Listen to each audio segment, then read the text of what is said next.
আপনি কি জানেন কেন প্রতি বছর এত ভক্তিভরে পালন করা হয় রাম নবমী? শুধু কি একটি জন্মদিন, নাকি এর পিছনে লুকিয়ে আছে এক গভীর রহস্য?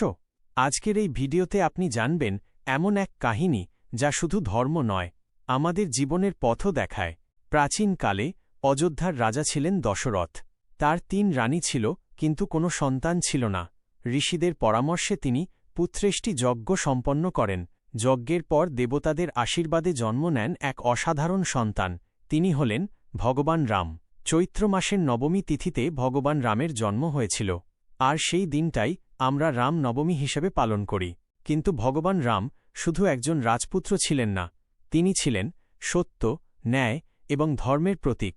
তার জীবনের প্রতিটি ঘটনা আমাদের শেখায় কিভাবে একজন আদর্শ মানুষ হওয়া যায়।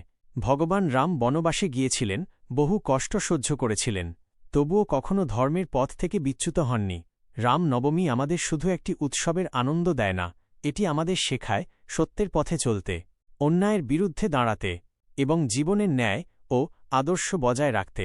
আজকের এই আধুনিক যুগে এই শিক্ষাগুলোর গুরুত্ব আরও বেশি। তাই রাম নবমী শুধু একটি উৎসব নয়, এটি একটি শিক্ষা, একটি জীবন দর্শন।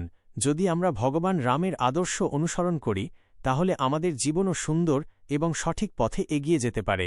আপনার কি মনে হয় আজকের যুগে ভগবান রামের আদর্শ কতটা প্রয়োজন? কমেন্টে আপনার মতামত জানাতে ভুলবেন না। ভিডিওটি ভালো লাগলে লাইক, শেয়ার এবং সাবস্ক্রাইব করুন, আর এমনই আরও গল্প শুনতে আমাদের